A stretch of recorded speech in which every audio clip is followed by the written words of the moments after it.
Welcome to Kibitsu Jinja Shrine. This is arguably one of the most unusual shrines in Japan, and I'm gonna show you all about it. Fun fact, I've been trying for 7 weeks to shoot here, and it's been rained out every single time.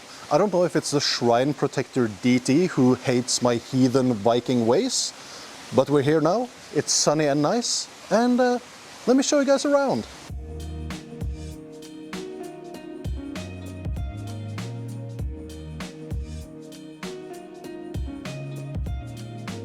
A stone throw away from the Okayama city center lies Kibitsu Jinja, a Japan World Heritage Shrine built in the unique Kibitsu Zukuri architectural style invented here in Okayama. This beautiful area and the buildings within it is indeed the pride of this prefecture. The age of the shrine and its grounds are uncertain, but what we do know is that this is the place where the legend of Momotaro was born, although he probably didn't have this much pigeon shit on him IRL. More on Momotaro later though, because the shrine protector deity couldn't keep me out this time.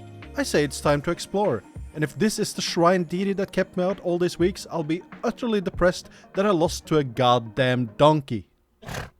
So as you can see behind me here is probably like the most unique thing about this place. It's this long, very nice, very old corridor that you can walk through. And as you can see right over there, we have Okayama City, right? So this is pretty close to the city center, but kind of far. So you will have to need to get on a bus to get here, but I promise you it's worth it.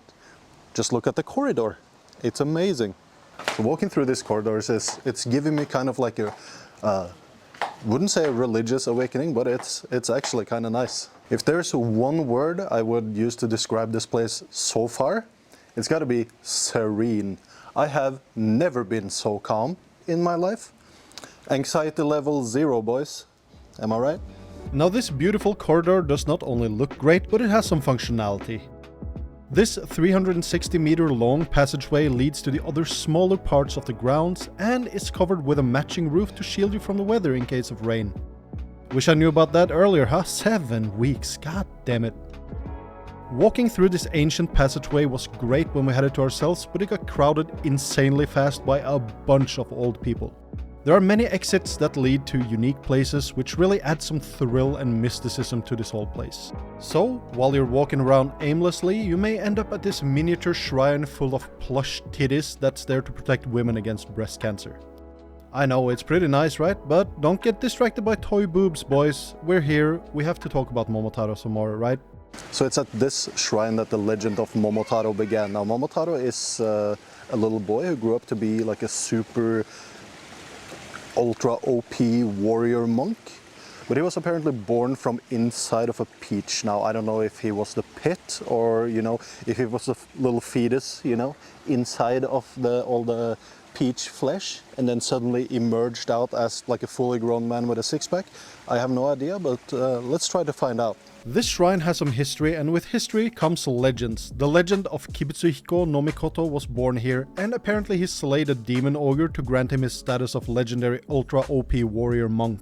Subsequently, people through the ages took that story, twisted it like they usually do, and came up with a folklore tale of Momotaro the Peach Boy. Momotaro is now a symbol of Okayama and has appeared in many forms through stories, children's books, TV shows, and as a statue in Okayama City. The best part is that Okayama is the prefecture of peaches, so to have a cool little tale like that with it makes it all the better. Oh, and yeah, I was right on both counts. He is the pit and also the fetus inside the peach flesh before he was born by an older couple wielding knives and cutting up a beach ball-sized peach. Pleasant way to be thrown into this world, huh? After getting lost walking through this corridor maze and enjoying some sights, we decided to look for higher ground. And since I'm the luckiest bastard on planet Earth, I found a nice secret, in quotation marks, path leading up and away from the corridor complex. I'm going up this secret path, and I'm out of breath already because I'm a fat bastard. And I need to do more cardio. But hopefully the payoff will be insane. The payoff is indeed a payoff. We managed to find like a secret part of the shrine. That's probably not secret, but it's secret to me, so I'll take it.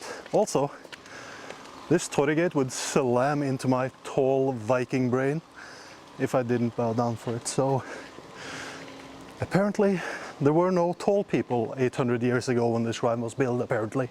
So we were having the whole place to ourselves, and then suddenly a tsunami of old people came. Literally almost 100. I would say 100. You know what? I'm gonna exaggerate. Hundreds of old people. The old people tsunami just fucking came. And now it's busy everywhere else. So you know how old people, you know, their legs don't really work that well? That's why I'm huffing and puffing, being fat and trying to climb this mountain so we can get some good shots without a bunch of loud old people in them. Let's see how that goes. If I sit down on this tiny bench, it will definitely break. It most certainly will, and after avoiding both a heart attack and a group full of rowdy old men, we spotted a smaller shrine from the top of the mountain. Obviously we had to go down there too, because why not get full experience, you know. This time we knew how to get out of this maze, taking one last look at the nice courtyard and a 600-year-old ginkgo tree that I neglected to talk about before because I thought it was in a different location. Also, its trademark golden leaves doesn't even appear before the fall, so how would I know?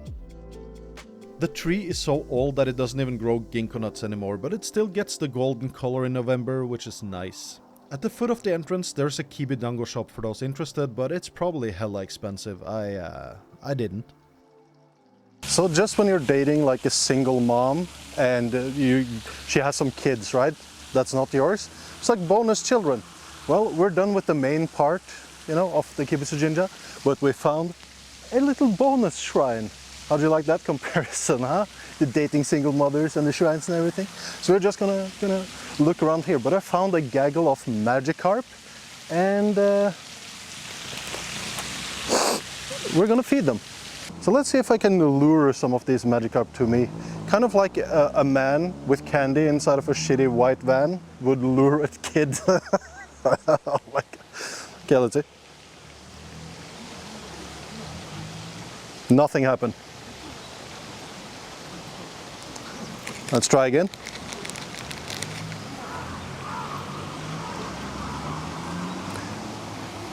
What an absolute disappointment. Okay, I guess we need to find somewhere else to go. I found some Magikarp, boys. Oh, you gluttony greedy.